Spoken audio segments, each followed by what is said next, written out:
For 3 years, I poured everything I had into raising my cousin Taras. 3 children in a small loft in Chicago.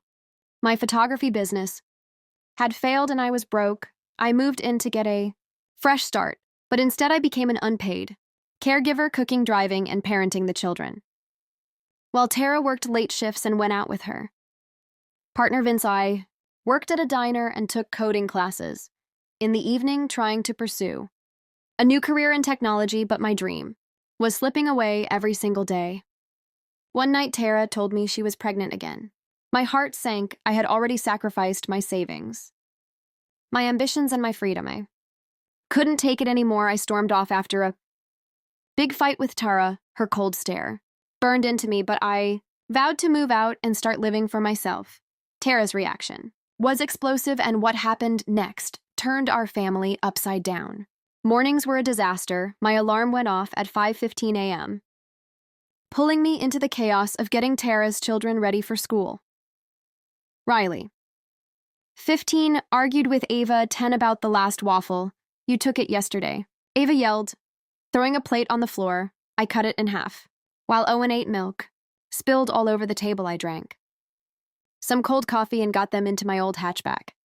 The school run was madness. Riley was playing pop music loudly. Ava was complaining about gym class, and Owen was asking me questions about robots. By the time I dropped them off, my head was pounding. I raced to the diner, flipping burgers for $14 an hour, trying to be nice to rude customers. Make it fast, one guy snapped as if I wasn't juggling 6 orders at once. My paycheck barely covered my bus fare after my shift. I picked up the kids, made chili, and had to stop a fight about who was going to feed the cat. Tara, a bartender, and Vince, a bouncer, were rarely home. They were either sleeping or out. Tara would briefly say, "You're a lifesaver," but it felt like a hollow compliment. My nights were the only time I had for myself after getting Owen into bed and helping Ava with her spelling homework. I would start my coding lessons, dreaming of one day developing my own app, but by 1 in the morning, I was so tired my laptop would shut off right in the middle of a lesson I really loved. The kids I loved, Riley's sharp sense of humor, Ava's quiet drawings, and Owen's endless curiosity. But I was not their mother. Tara and Vince barely parented at all. My $2,500 in savings from my photography business went to Ava's dental braces and Owen's soccer gear. Tara paid the rent, but Vince didn't contribute anything. "You're their rock," Tara said once, as if it were a compliment, but it felt more like a chain keeping me there. My friend Quinn called one night, and I told her what was happening. "You are not their parent, Emily. Do not give up your life for them," she said. Her words stung. My coding assignments were late. My instructor kept warning me about missed deadlines. I was losing myself. One evening, Tara and Vince came home beaming. "We're having another baby," Tara announced as Vince threw takeout bags on the counter like it was a party. My stomach twisted. "That's great," mumbled inside. I was falling apart. At dinner, they made a final demand. "We need you to quit the diner.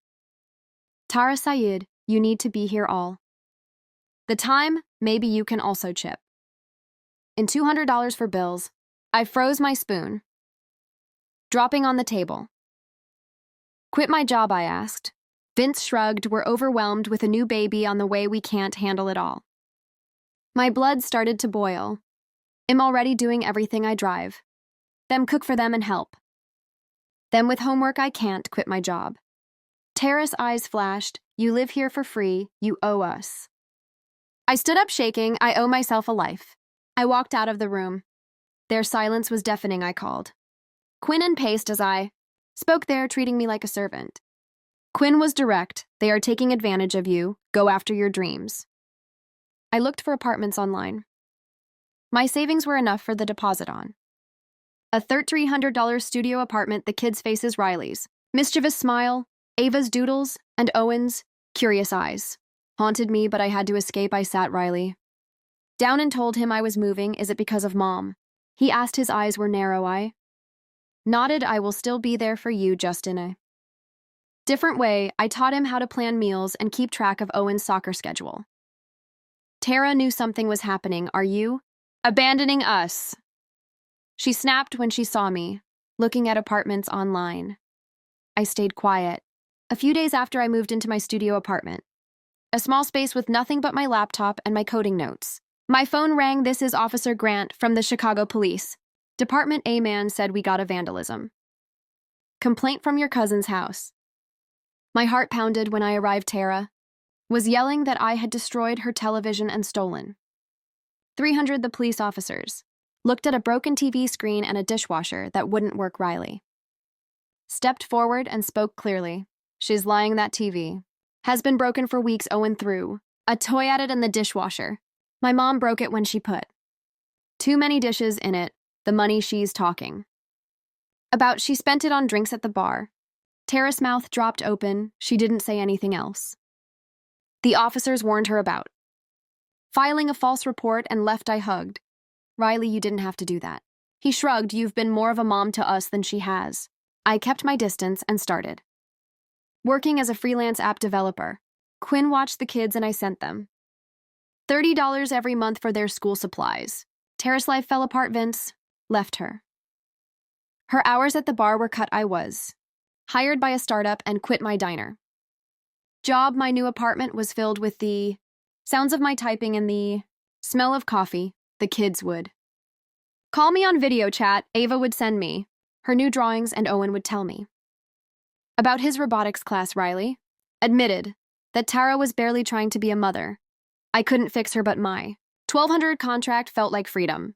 Tara texted me one more time, saying I owed her money. I blocked her number. The kids had Quinn and I finally had a life that was mine. It was difficult, but I had earned it and it was untouchable.